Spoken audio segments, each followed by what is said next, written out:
Welcome to the Table Podcast, where we discuss issues of God and culture, brought to you by Dallas Theological Seminary.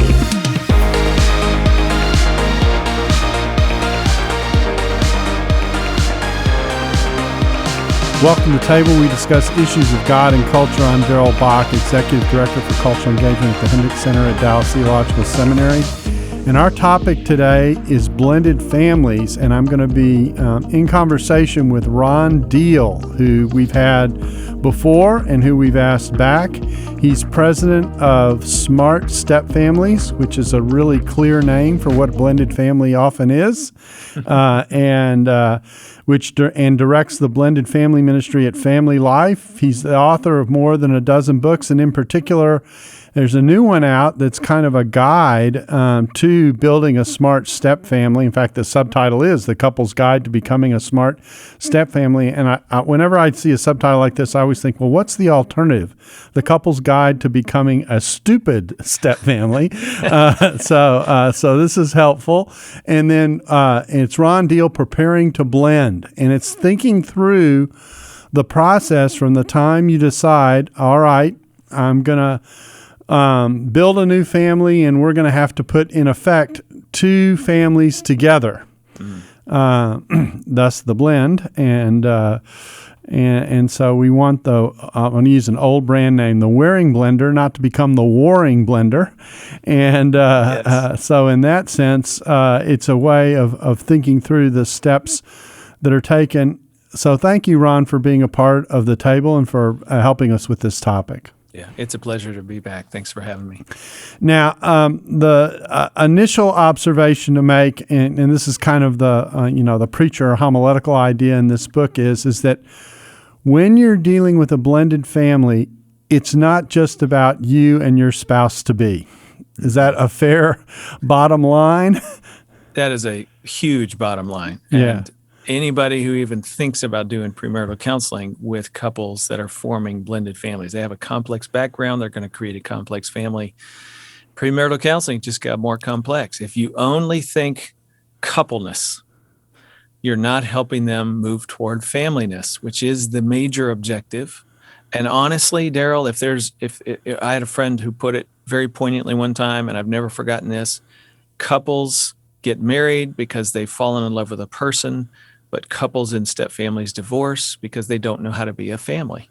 And it's so divorce prevention is about familyness when it comes to blended families. Yeah, I think this book, by the way, is aimed not only at helping couples who are thinking about coming together on a another time around, for whatever reason, whether it's divorce or having become a widow or a widower or whatever. But it also is designed to help people who are thinking about counseling people in this situation and helping them think through what I would consider to be the additional demands of a blended family that aren't a part of normal premarital counseling when you're dealing with two formerly single people who are coming together with no family background other than what they bring in their own person. And so it really is, to put it a different way, a different ball game altogether. Yes. Yeah. So let's talk about that a little bit. Let's start out. Let's go through the sequence. So let's assume that someone is either looking for a counselor because they're thinking about forming a blended family, or they've made the decision that they're moving from relationship to remarriage. And what advice would you give beyond the fact that realize that you may not just be bringing together two people? What advice would you give to the couple that's going there and the kind of counseling that they ought to seek and the kind of relationship building they ought to pursue as they undertake this new path? Yeah. Well, let's just build on what we've already said. We want to develop readiness, not just in the couple, but also in their children and potentially, extended family. But it's a lot to bite off just to address the couple and the children. Keep in mind, sometimes you have two single parents who come together and they've each got kids. I was involved in a media interview today, and we had a woman call who said, I've got 4 and he's got 5. We're going to have 9 kids between the two of us when we get That's a lot. And there are many things to think about there: developmental stages, kids' personalities, even the physical space of where you're going to live and who's going to have to share a room now, and they never had to share a room before. So there's relational things, there's practical things, there's financial things, then there's spiritual elements to all of this as well. So it's trying to do premarital prep that addresses the heart of that, because they're trying to become a family. And if we only address coupleness, we don't help them deal with familyness. And that's a setup. Here's my contention for the ministry people that I work with, and for pastors and leaders around the world. We give them yet another unrealistic expectation going into this step-family marriage if all we address during premarital counseling is their coupleness matters.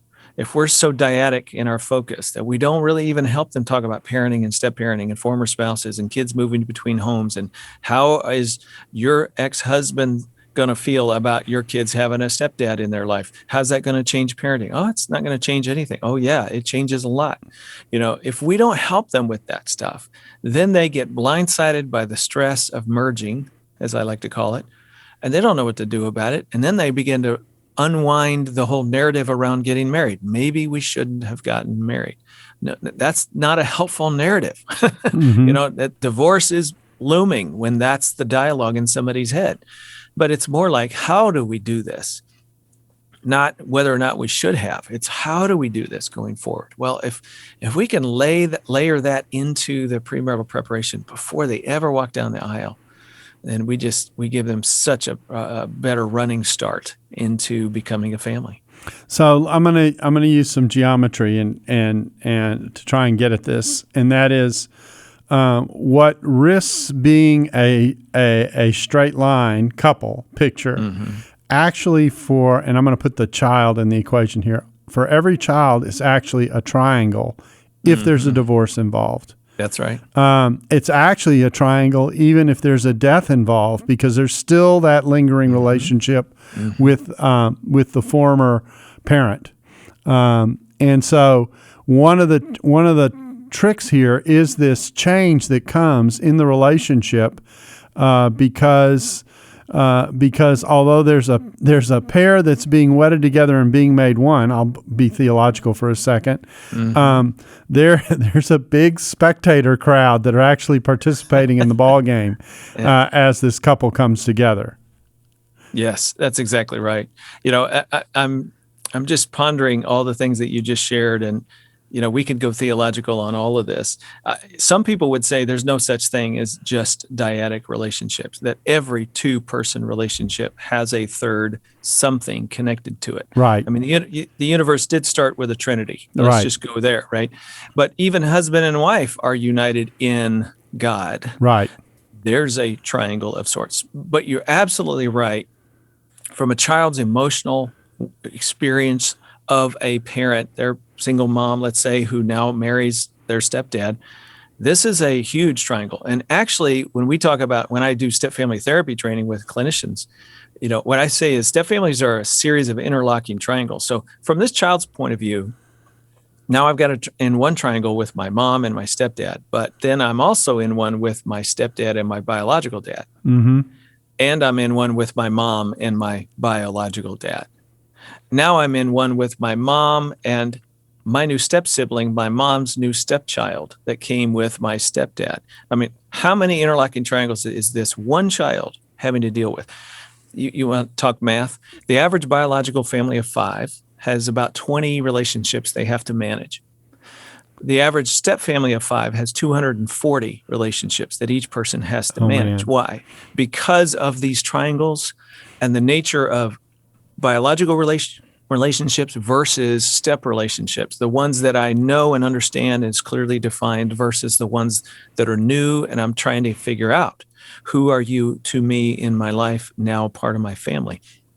That sort of complexity takes time, takes emotional energy, and some wherewithal in order to navigate that. When the adults are better informed, and when kids, what we're trying to do in preparing to blend is when we bring them together around moving into this complex dynamic, and they're more informed about it and more intentional, that's the word I was looking for, when they're more intentional about it, they just have an easier time. And anytime you diminish the stress of a major transition, which marriage is, you make it easier for everybody to bond, begin to like each other.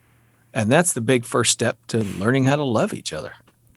Yeah, and you have a way of diagramming this for people that you mentioned in the book.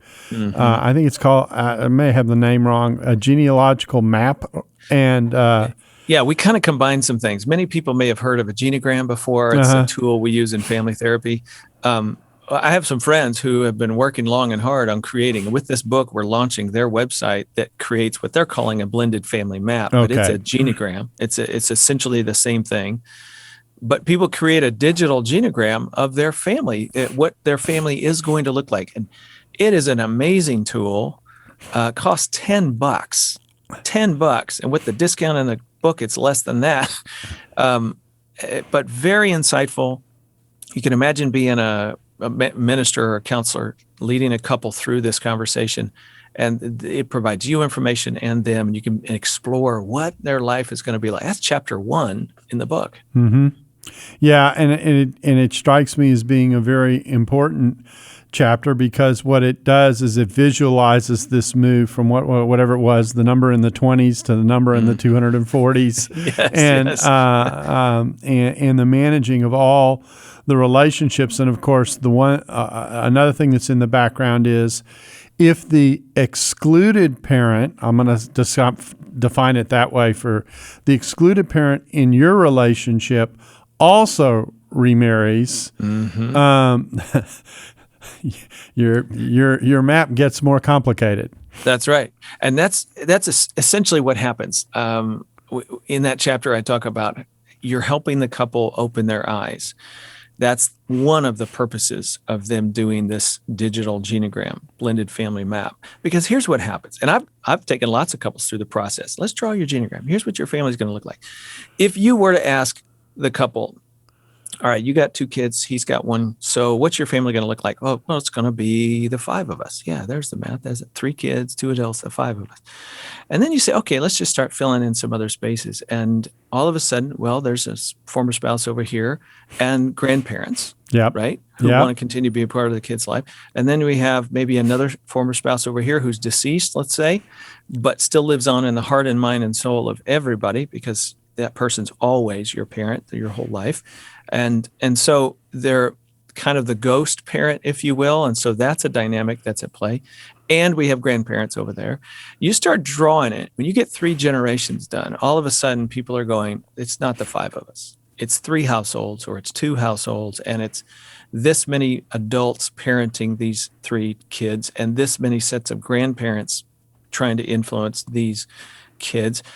Darrell, I interviewed for the Family Life Blended podcast, my podcast, not too long ago. I interviewed a couple, and the day they got married, there were 22 grandparents connected to their children. Wow. 22. I can't even begin to tell you how they got that many, but that just goes to show you how complex it can become. And what happens when couples see this on paper is their eyes get open and they go, wow.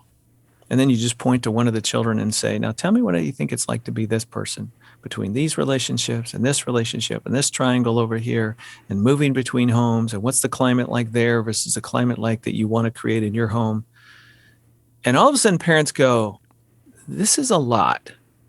And I need to think more deeply and more carefully and compassionately about what my child is experiencing and will experience as a result of our wedding. This is not a guilt trip.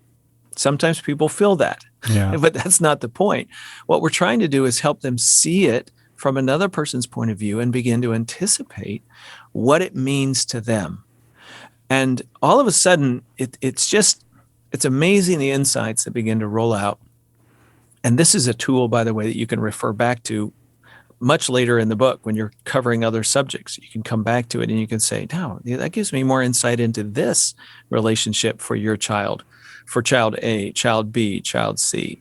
And all of a sudden you're moving, it makes me think so much about the passage, moving the hearts of fathers towards their children. We always want to help parents move toward their children. And if they can't even have compassion for what their child is going to experience, then they really can't enter that space very well. Yeah, I thought one of the more sensitive parts of the book that I thought was really beautifully done was the discussion about how a stepmom or a stepdad should view the hesitation of a child to call them mom or dad. And to flip the script, if you will, and have them think through where the child is coming from as the child is wrestling with that challenge. And your emphasis on not putting pressure on that child to respond in a certain way, et cetera, accordingly. And the reason I thought that was so significant is because I do think, and some of this obviously is very connected to the age of the child in question and what their previous experience with the original parent has been, even because I imagine that the dynamics are somewhat different if a divorce took place in a very young age in which, there wasn't a long-term family unit versus, say, a teenager or a college-age kid for whom that original parent was the parent when they grew up in the home. So, and I'm assuming that some of the dynamics that we're talking about isn't just the fact of the relationship, but the circumstances around those relationships that form the different reactions that you're seeing in the child. You have said it very, very well. That whole section, that chapter, is about coming up with terms and labels. How are you going to refer to one another in private, in person, in your own home, in public? And what we're doing there is negotiating relationship. Like it's the old DTR, define the relationship. Well, I'm going to be your stepdad. What does that mean? What do you want to call me?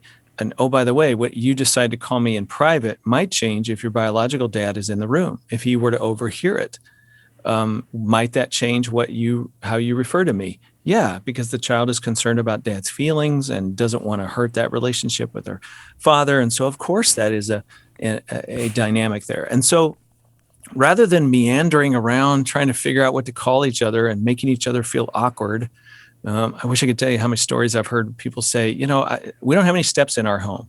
I hear this from adults a lot.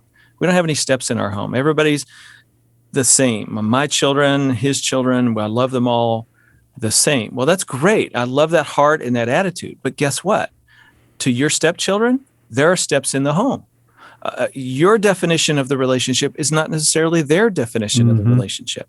And so if you introduce them in public as this is my son and he's your stepson, that may be offensive to him. So instead of making those inadvertent mistakes, even though you're a big heart, well-intended, but it's a mistake, you have a conversation around it and you co-create the right answer. People ask me all the time, what's the right term to refer? I have no idea. You've got to co-create that in the form of conversation with your stepchildren, they with you, find each other's permission, feel what's comfortable, and say, this is where we start. The labels will change as the relationship grows and evolves over time. We'll worry about that later. How will we start? Let's start with this. And now everybody goes, okay, I'm good with that. You're good with that. I now know what to do. So very important. Yeah, and in the midst of those conversations, I'm sure things can potentially come out that are actually worth knowing. And so in that sense, it becomes an important step. Here's another subtlety of this situation that the book handled very, very well, and that is what I'll call parenting style.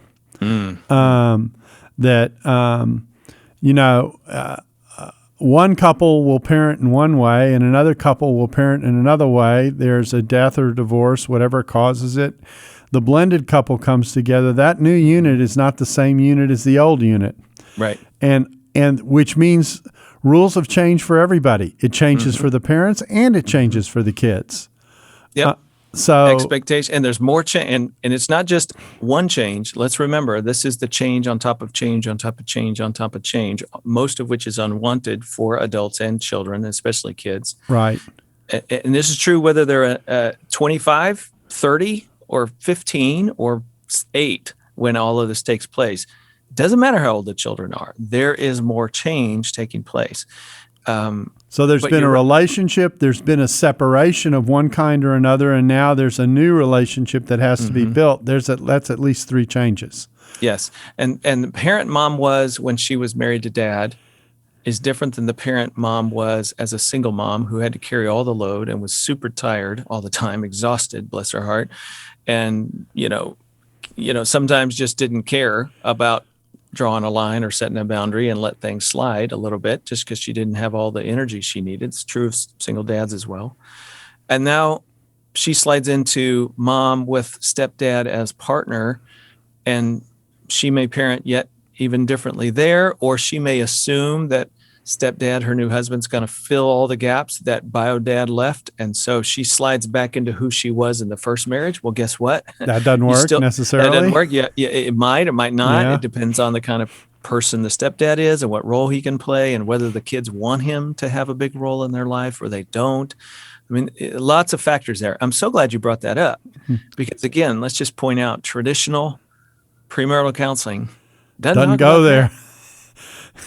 But I'm here to tell you, one of the major conflict creators and stress inducers in blended families is parenting. Oh, sure. I mean, just think about the space. I think about the premarital counseling I do when I'm dealing with 2 single people coming out of college, or maybe they've had a career for a while, et cetera. The closest I can get to their parenting style is for them to speculate on what it's going to be. I mean, talk about how you were parented. That's about all they've got. Yeah, and how would I tend to get into how would you define your anticipated parenting style, which is one thing. And then there's the dynamic of how they do that. And I try and have them discuss at least what their expectations are with regard to parenting, because most young couples don't talk about that. They don't even think about it. They aren't there yet, and yet this is part of the journey that they're entering into, that they need to give at least a little bit of have an initial conversation about what your expectations are in this regard. Yeah. And that's good. You're helping them to start being proactive and trying to anticipate those kinds of things. Yeah. It's totally different when there's already kids in the picture. And again, you have so many different combinations. I think you've heard me say before. Right. We figured it out. There's 67 different step family configurations. So you might have a divorced mom who has 4 kids and she's raised them until their late teens and early 20s. And she has lots of experience marrying a man who's never parented a child ever in his life. Yeah. Or somebody who's divorced and kids are moving between households. They have a co-parent relationship with this former spouse. And so you not only have 2 new parents or parent and step parent in this home, but you have former spouses perhaps in other 2 homes. So we have 3 homes we're dealing with. All kinds of moving parts related to parenting, and parenting creates stress in the marriage. When we can't come together around parenting Johnny won't get out of bed in the morning and we're all late because of it. Your child, well, wait a minute, my child? Wait, are you telling me I've done a bad job in parenting? Guess what? We just went from a parenting dilemma to a marital dilemma in about a millisecond. Yeah. That's what happens over and over and over. I've seen that destroy more blended family marriages than really anything. And then, of course, one of the challenges of parenting is that each child is their own person in and of themselves. They don't the parenting that works with one child may not work with the other. Right. So if you've got multiple children in the house, and then there's how the siblings interact with each other, that's also a factor in the equation. And you're off and running. That's right. And one of the big things that we try to inform step parents about, future step parents, is look, your experience of being a step parent can be very different than your experience of being a parent. It's so easy to assume, I got 3 kids, I've raised them for the most part, and we're doing really well. I know how to be a parent. That's true. But you don't necessarily know how to be a step parent. I mean, it's one thing to say, even this young couple, you're helping them anticipate their parenting style. There's a big assumption built into that conversation, and that is that my kid will love me. Yeah, right. And that they'll actually want me to be in their life and parent them. Well, what if the kid doesn't? What if they don't need you? What if I've got a dad? Thank you very much. I don't need another one. Now, how do I parent? When I don't even get in the foot in the door, it changes everything, right? So step parenting is a different animal We inform people about that. We educate them about that. We help the step parent and the bio parent figure out how they're going to work together, play to one another's strengths, and set each other up for success. That's a whole little team, notion there that when they get it, it's awesome. It's amazing. And it not only supports their parenting, it helps support their marriage. It strikes me there's an irony in the conversation, and that is that in the process of trying to say you're engaged in blended families in multiple relationship building. Mm-hmm. That's really what you're saying. That's right. And so that means that the template that you have for how you thought you might handle parenting and what might actually be demanded because of the personalities that are involved and the circumstances that they come with might be two very different things and require some flexibility in how you approach your take on parenting versus what your parenting may need. I sense that a little bit of that in some of the guidelines that you gave to parents in this area. Am I reading that right? Yeah, no, you're absolutely right. Be sensitive to the children, their personalities, who they are, what stage of life they're in, what they've been through, what's the back narrative, the lost story, how did things come down? I mean, honestly, the circumstances around even the new union can exacerbate any pain that children feel.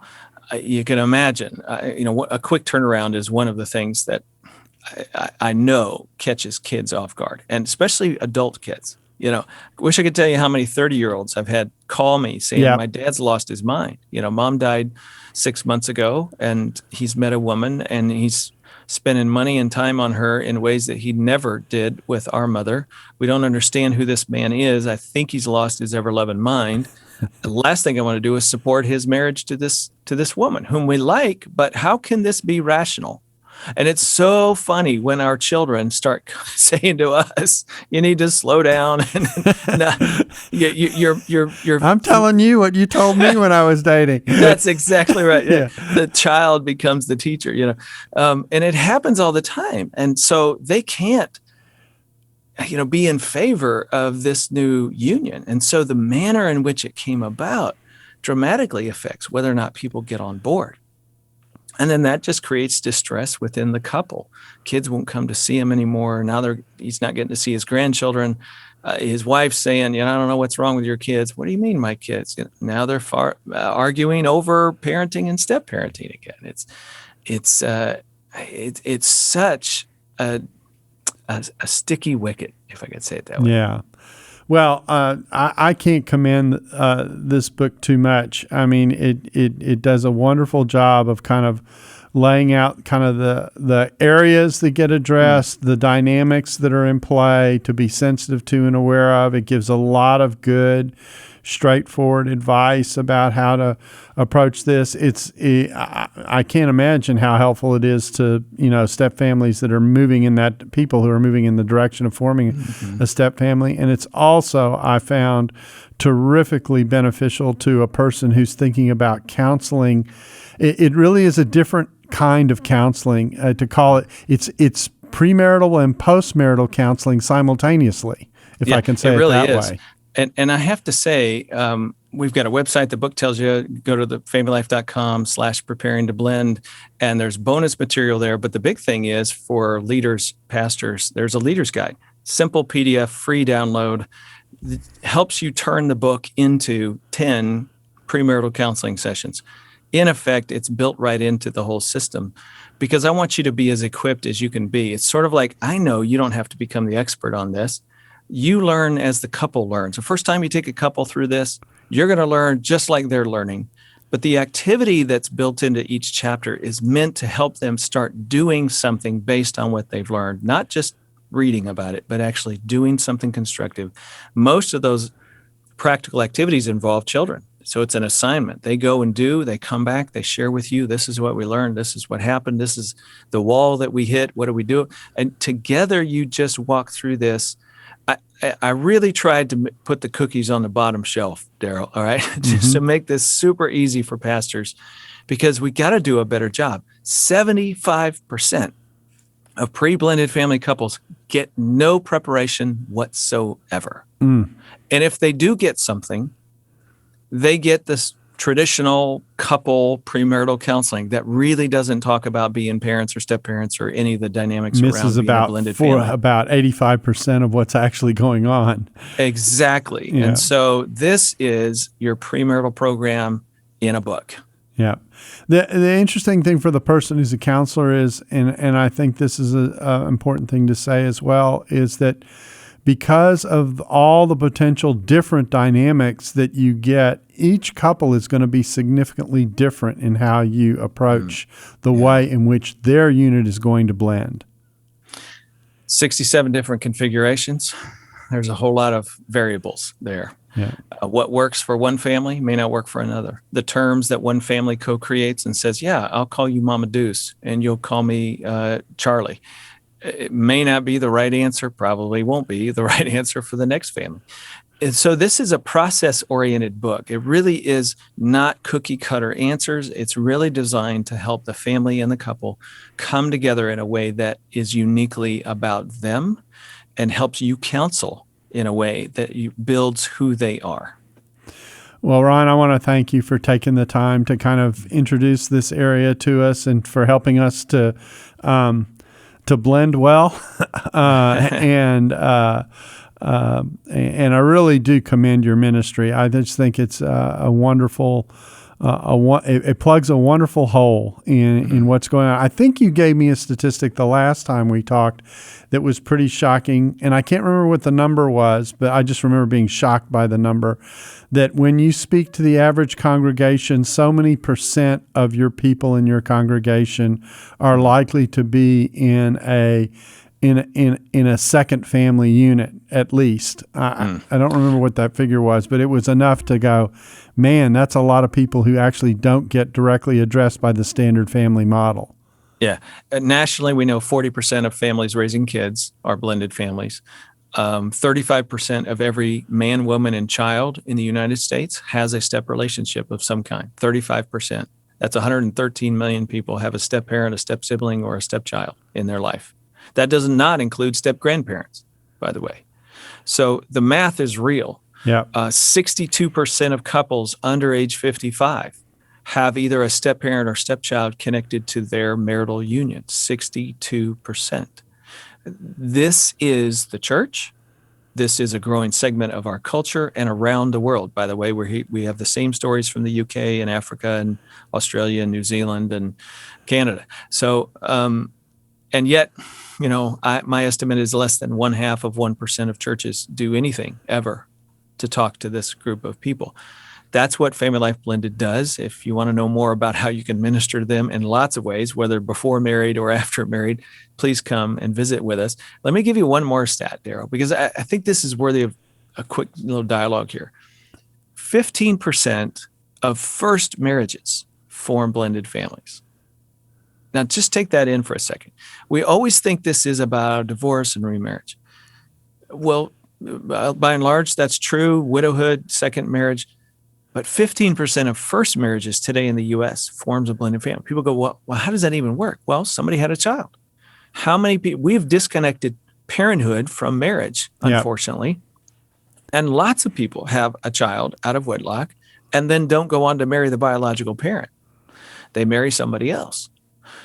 And so 15% of first marriages, now get this, we know most first marriages are taking place, age 27, 28, somewhere in that range. It's late 20s. It's not early 20s like when I was a kid. Used to be, yep. Late 20s. If one of the adults is 30 or over, that 15% jumps to 24%. Wow. So a fourth of all first marriages, if somebody's 30 or over, is a blended family. There's never been a marriage. There's never been a divorce. There's never been a widow. What are we doing to help those families get ready to live life? We're doing very little is the truth. And increasingly the church is becoming irrelevant to people, that we don't connect to their world. And it's hard to lead them in the ways of Christ if we can't even start there. Well, that's an interesting statistic. There's another category that I think of as we're talking numbers, and that is the number of marriages in which there may be a family on one side and a first marriage on the other. Yes, that's right. which is another combination that's really interesting because one has experience of a family unit, the other doesn't. And the dynamics that creates. I mean, once you start thinking about the possibilities, you get my hairline. Ron, again, thank you for helping us with this area. And I'm sure we've had you many times. I'm sure we'll have you back again to talk about more of this, because every time we do it, I go, oh, that's only one dimension of this thing. It's a how can I say this? It's Joseph's many-colored coat. Okay. There you go. Speaking of Joseph, he was in a step family. There you go. There's no escape for the weary. Yeah. Anyway, thanks, Ron. Really appreciate it. Glad to be here. And we thank you for being a part of the table. If you like what you've heard in general, please write a review and let us know. Look us up, subscribe. If you want more of the table, you can get it at voice.dts.edu/table podcast. We thank you for joining us and hope you'll join us again soon. Thanks for listening to the Table Podcast. Dallas Theological Seminary. Teach truth, love well.